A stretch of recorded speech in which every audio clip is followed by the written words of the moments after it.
بسم اللہ الرحمن الرحیم۔ واما التعدد فی الحج، حج کے اندر تعدد کا مسئلہ، بحث یہ چلی آ رہی ہے کہ ایک نیت کے اندر کئی عبادتوں کو جمع کرنا، عبادت ایک کرے اور نیتیں کئی کرے تو کیا حکم ہوگا ان کا؟ تو نماز کے حوالے سے گفتگو ہو گئی، روزوں کے حوالے سے بھی گفتگو ہو گئی۔ اب یہاں سے حج کے اندر تعدد کی بات کر رہے ہیں۔ فقال فی فتح القدیر من باب الاحرام، فتح القدیر میں احرام کے باب کے اندر ہے، لو احرم نذرا ونفلا، ایک شخص نے احرام باندھا اور نیت کی کہ یہ حج جو کر رہا ہوں یہ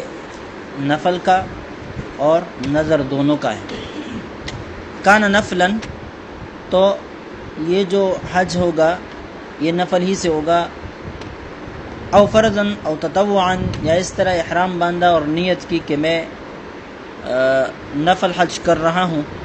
یا فرض حج کر رہا ہوں، دونوں کی نیت کر دی۔ کان تطوعا عندهما فی الاصح، تو صحیح قول کے مطابق اس سے یہ نفل حج ہو جائے گا اور فرض حج نہیں ہوگا۔ ومن باب اضافت الاحرام الى الاحرام،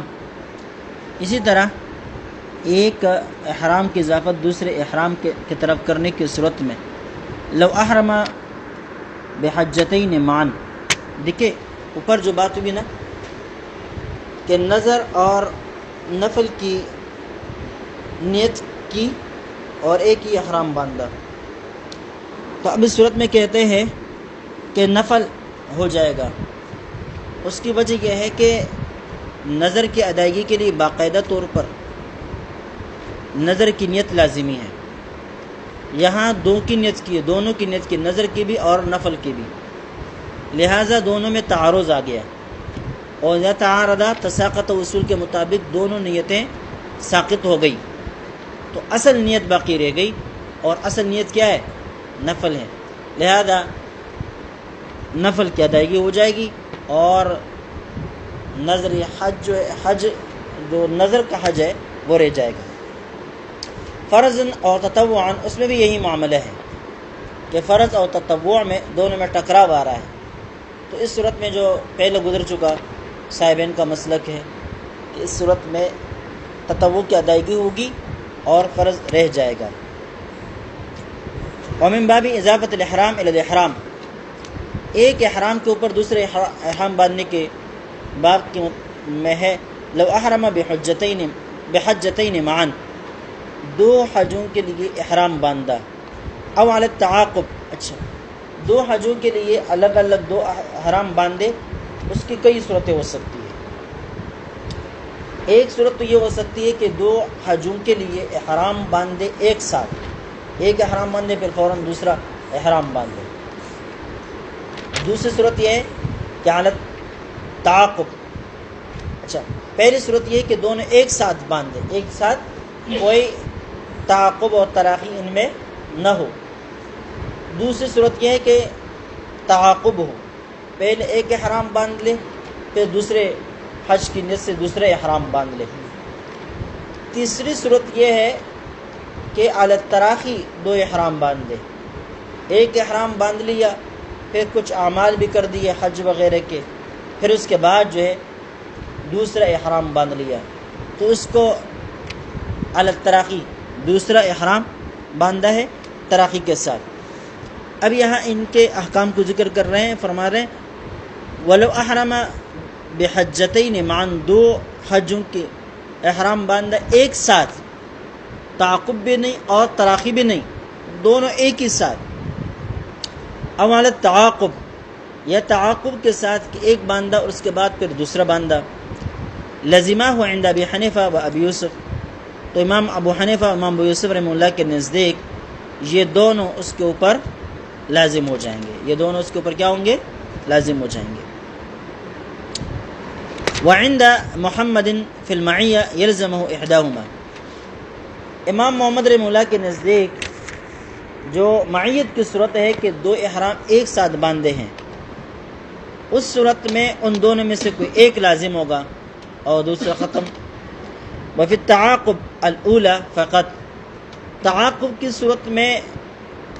جو احرام پہلے باندھا ہے وہی لازم ہوگا، جو احرام پہلا باندھا ہے وہی لازم ہوگا اور دوسرا لغو ہو جائے گا، اس لیے کہ ایک کو ہوتے ہوئے دوسرا احرام ان کے حضرت کے نزدیک نہیں باندھا جا سکتا۔ وَإِذَا لَزِمَاهُ عِنْدَهُمَا، جب یہ دونوں اس کے اوپر لازم ہو گئے تو ارتفضت احداهما باتفاقهما۔ اب دیکھیں ایک تو ایک بات اور سمجھیں کہ ایک احرام کے ساتھ دوسرے احرام باندھنے کی تین صورتیں ہو سکتی ہے، دو حجوں کے احرام باندھے، دو عمروں کے احرام باندھے، یا ایک حج اور ایک عمرے کا احرام باندھے۔ بات آئی سمجھ میں؟ اب دو حجوں کے احرام باندھے تو اس کی یہ بحث چل رہی ہے کہ اس کے اندر پھر تین صورتیں بنتی ہیں کہ دو احرام ایک ساتھ باندھے، دو احرام علی التعاقب باندھے، دو احرام علی التراخی باندھے۔ تراخی کا ذکر انہوں نے نہیں کیا، تعاقب کا ذکر انہوں نے کیا۔ تو اگر ایک ساتھ باندھے تو امام محمد رحمہ اللہ کا اس بارے میں مسلک یہ ہے کہ ان دونوں میں سے کوئی ایک اختیار کر لے، دوسرا کیا ہو جائے گا؟ لغو ہو جائے گا۔ اور تعاقب کی صورت میں جو پہلے احرام باندھا ہے اس کا اعتبار ہوگا اور دوسرے کا اعتبار نہیں ہوگا، جبکہ شیخین کا مسلک یہ ہے اس صورت میں دونوں احرام اس کے اوپر لازم ہو جائیں گے، دونوں احرام کیا ہو جائیں گے؟ لازم ہو جائیں گے۔ اب چونکہ دونوں احراموں پر عمل کر کے بیک وقت دو حج تو ادا نہیں کیے جا سکتے، اس لیے کہ سال میں تو ایک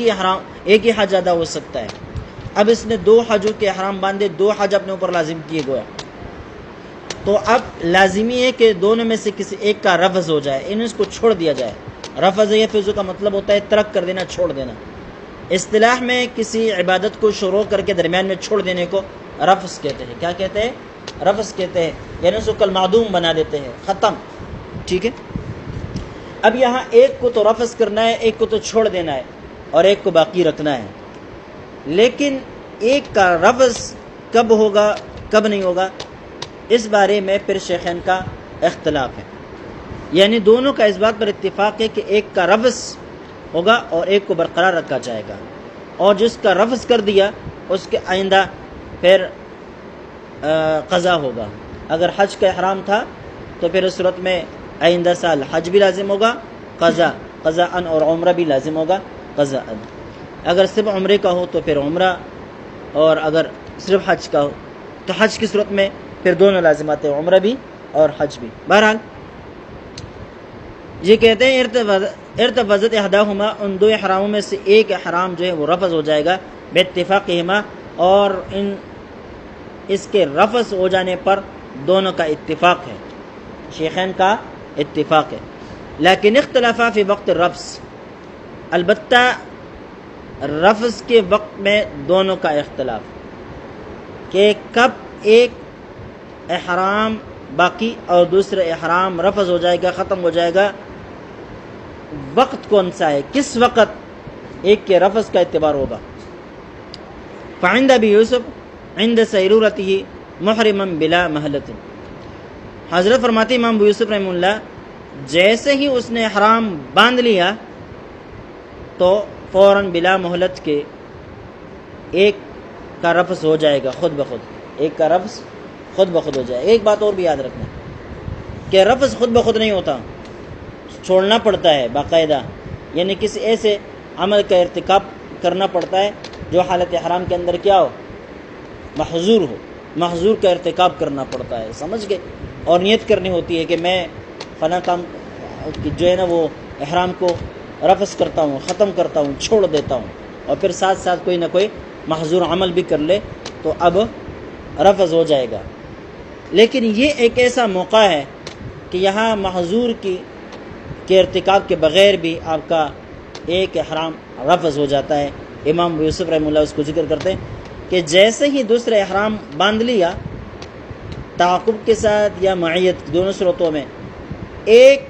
رفض ہو جائے گا، یعنی فارغ ہوتے ہی، احرام باندھنے سے فارغ ہوتے ہی کیا ایک رفض ہو جائے گا، ایک ختم ہو جائے گا اور ایک باقی رہ جائے گا۔ وعند ابی حنیفہ، امام ابو حنیفہ رحمہ اللہ فرماتے ہیں کہ جب اس نے دونوں احرام باندھے ہیں تو اب یہ دونوں کے لیے محرم بن گیا ہے، لیکن اب ان میں سے ایک کا رفض ہونا ہے تو کہتے اذا شرع فی الاعمال، جیسے ہی وہ ایک احرام کے اعمال کے اندر شروع کرے گا، آغاز کرے گا اعمال کا، تو دوسرا احرام خود بخود رفض ہو جائے گا، ختم ہو جائے گا۔ وقیل اذا توجہ سائرا، اور ایک قول امام صاحب کا یہ بھی ہے کہ جب اس نے دو احرام باندھ لیے تو دونوں احرام باندھنے کے ساتھ اس وقت تک وہ دونوں احراموں کے ساتھ محرم رہے گا جب تک یا تو کوئی عمل شروع نہ کرے یا یہ کہ جو ہے نا کعبہ مشرفہ کی طرف جانے اور چلنے کا آغاز نہ کر دے۔ جب متوجہ ہو جائے بس ایک حج اب رفض ہو جائے گا، ایک احرام رفض ہو جائے گا اور دوسرا احرام باقی رہے گا۔ اب سمجھ گئی بات؟ ونص فی المبسوط، مبسوط کے اندر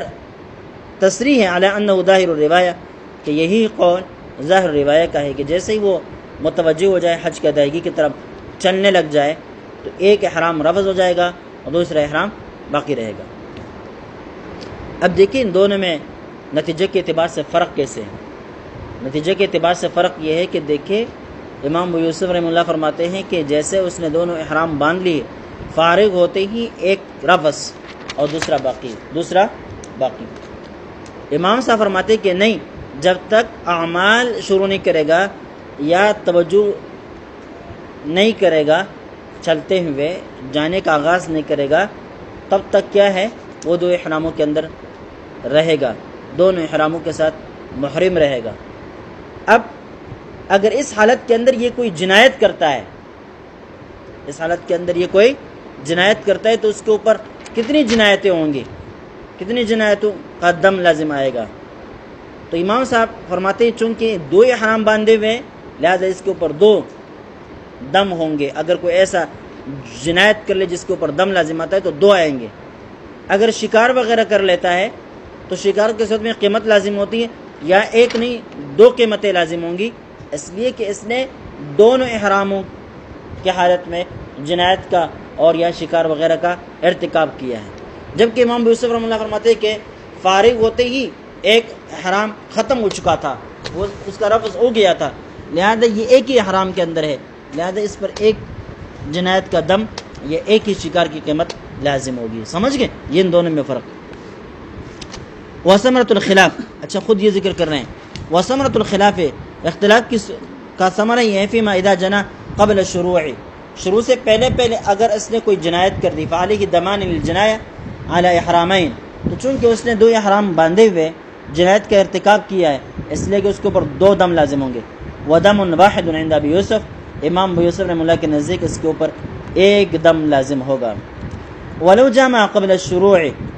اگر شروع سے پہلے اس نے بیوی کے ساتھ جماع کی، مباشرت کر دی، فعلیہ دمان للجماع، تو جماع کی وجہ سے اس کے اوپر دو دم لازم ہو جائیں گے، دو دم لازم ہو جائیں گے کیونکہ دو احرام باندھے ہوئے۔ ودم ثالث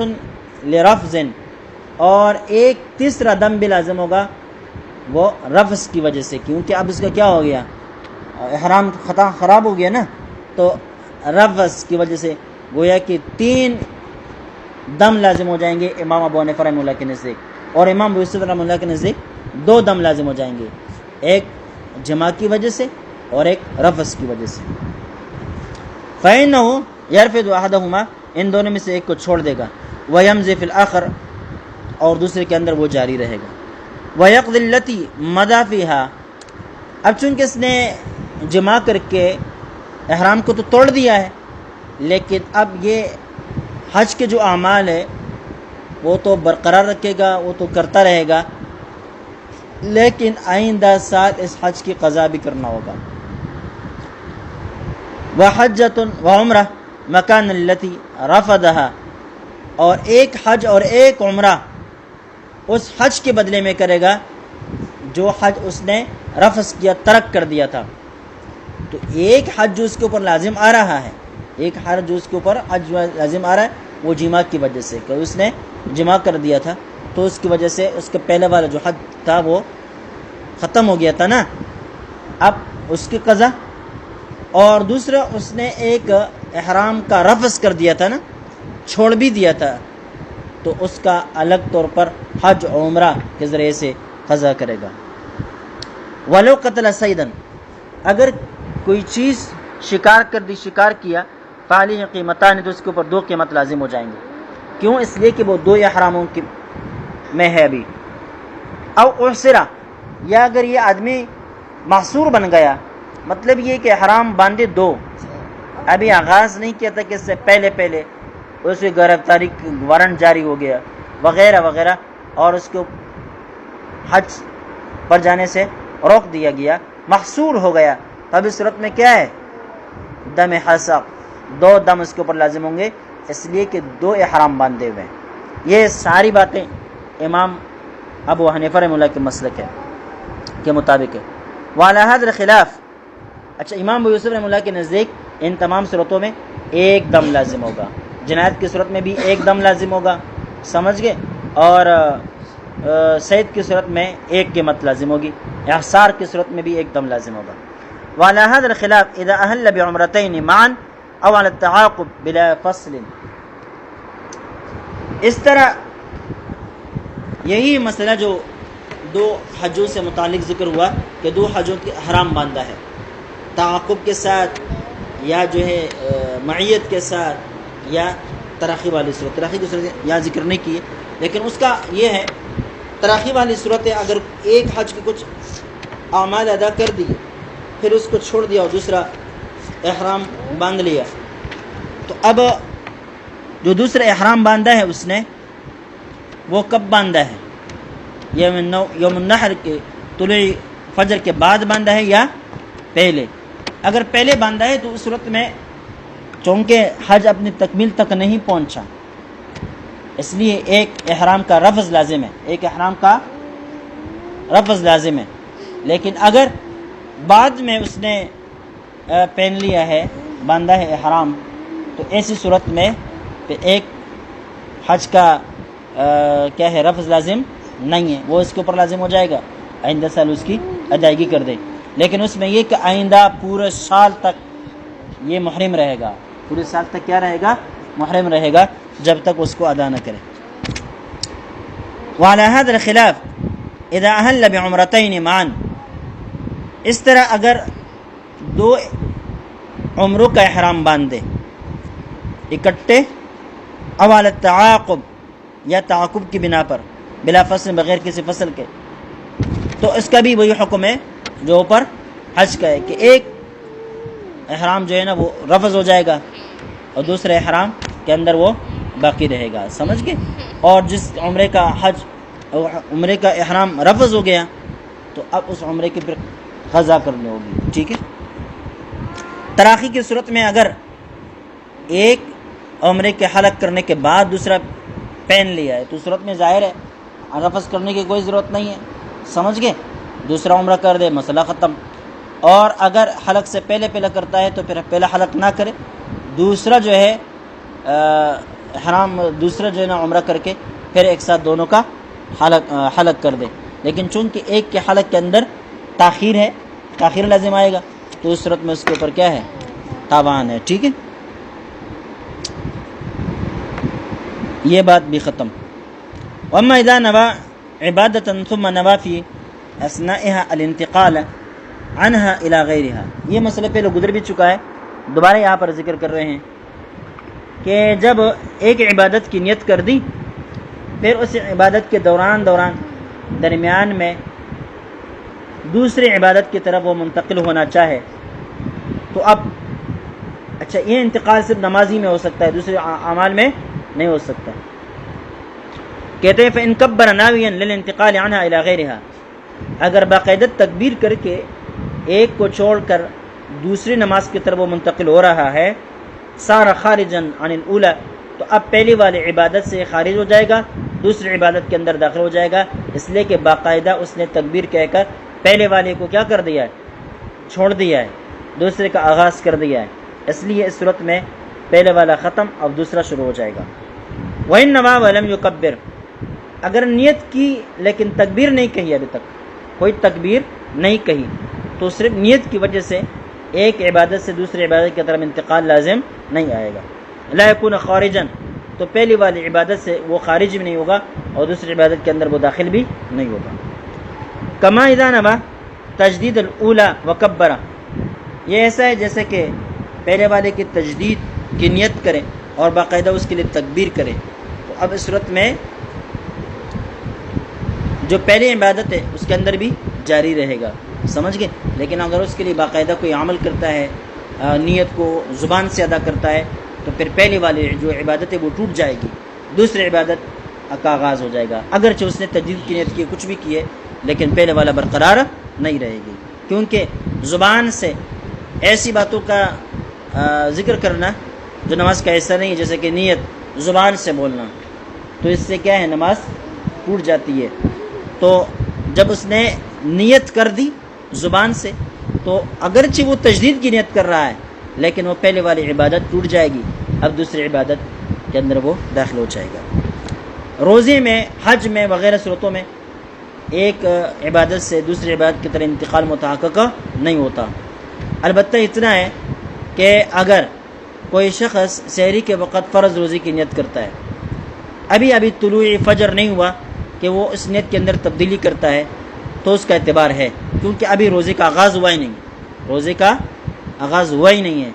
آغاز ہونے سے پہلے اس نیت کے اندر تبدیلی کر دی، اس کا اعتبار ہوگا۔ لیکن اگر رات سے فرض کی نیت کی ہے اور اب دن میں جا کے اس کو نفل میں بدل دیتا ہے، تو وہ نفل میں تبدیل نہیں ہوگا۔ وَتَمَامُهُ فِي مُسْتَدَى الصَّلَاةِ فِي شَرْحِنَا الْكَنْزِ، کہتے ہیں اس کی پوری بحث مستدل صلاۃ میں ہے، ہماری شرح جو کنز کے اوپر ہے، بحر کے اندر کے رہے۔ فائدہ یتفرع علی جمع بین الشیئین فی النیہ، نیت کے اندر دو چیزوں کو جمع کرنے کے اوپر یہ مسئلہ بھی متفرع ہوتا ہے۔ ابھی تک عبادتوں کا ذکر تھا، اب عبادت سے ہٹ کر دوسری چیزیں اگر نیت کے اندر جمع کر دی جائے تو ان کا اعتبار ہوگا یا نہیں ہوگا، اس مسئلے کو یاد ذکر کر رہے ہیں۔ وَإِن لَمْ يَكُنْ مِنَ الْعِبَادَاتِ، دو چیزیں جو عبادات قبیل سے نہیں ہیں لیکن نیت کے اندر ان دونوں کو جمع کر دیا گیا، تو اس کا کیا حکم بنے گا، اس کی صورت کیا ہوگی؟ کہتے ہیں ما لو قال لزوجته، ایک شخص نے، اس کی مثال وہ ہے جو کہ ایک شخص نے اپنی بیوی سے کہا انت علی حرام نابیا الطلاق والظہار، ایک شخص نے اپنی بیوی کو یہ الفاظ کے دیے انت علی حرام، لیکن نیت طلاق کی بھی کر دی اور ظہار کی بھی کر دی، اب لفظ ایک استعمال کر رہا ہے لیکن نیتیں دو کر رہا ہے، جیسے کہ وہاں احرام ایک باندھا تھا لیکن نیتیں دو تھیں، سمجھ گئے؟ اس طرح نماز کا آغاز کرتے وقت دو نیتیں کر دی، دو فرضوں کی نیت کر دی یا دو نفلوں کی نیت کر دی، ایک نفل اور ایک فرض کی نیت کر دی وغیرہ وغیرہ، جو صورتیں وہاں پر گزری نا، اسی طرح یہاں لفظ ایک بول رہا ہے لیکن نیتیں الگ الگ کر رہا ہے، ایک بیوی بھی ایک ہے اور یہ الفاظ بول کر وہ طلاق کی بھی نیت کر رہا ہے اور ظہار کی بھی نیت کر رہا ہے۔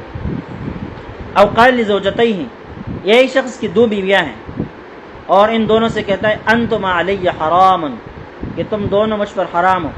نابیا فی احداہما الطلاق، ان دونوں میں سے ایک کو طلاق دینے کی نیت کر رہا ہے، وفی الاخری الظہار، اور دوسرے میں ظہار کی نیت کر رہا ہے، یعنی ایک بیوی کو کے ساتھ ظہار کرنا چاہتا ہے اور ایک بیوی کو طلاق دینا چاہتا ہے، لیکن لفظ انتما علی حرام کہہ دیتا ہے، ایک لفظ بولتا ہے، الگ الگ ہر ایک کو مخاطب کر کے الگ الگ انت علی حرام نہیں کہتا، سمجھ گئے؟ تو ایسی صورت میں کیا حکم ہوگا؟ وقد کتمنا فی باب الإیلاء من شرح الکنز نقلا عن المحیط، حضرت کہتے ہیں کہ ہم نے باب الإیلاء میں کنز کے شرح کے اندر اس کو لکھا ہے محیط کے حوالے سے، المحیط البرہانی کے حوالے سے، گویا کہ یہاں حضرت نے اس کا کوئی حکم بیان نہیں کیا۔ اس صورت میں بات یہ ہے، امام ابو یوسف رحمہ اللہ کا غالباً مسلک یہ ہے کہ اغلظ کا اعتبار ہوگا، جو غلیظ تر ہے اس کا اعتبار ہوگا، تو ظہار اور طلاق میں اغلظ جو ہے وہ طلاق ہے، لہذا طلاق کا اعتبار ہوگا۔ دونوں صورتوں میں اوپر جو کہا کہ ناویاً الطلاق والظہار، اور نیچے بھی احداہما الطلاق وفی الاخری الظہار، دونوں صورتوں میں طلاق مراد ہوگی اور دونوں بیویوں کو طلاق ہی پڑے گی، دونوں بیویوں کو طلاق ہی پڑے گی۔ یہ امام ابو یوسف رحمہ اللہ کا مسلک ہے۔ اور امام ابو حنیفہ رحمہ اللہ کا غالباً مسلک یہ ہے کہ جو نیت کی اسی کا اعتبار کیا جائے گا، جو نیت کی اسی کا اعتبار کیا جائے گا۔ السابع فی وقت، چھوڑیں بس، چلے کافی ہے یار۔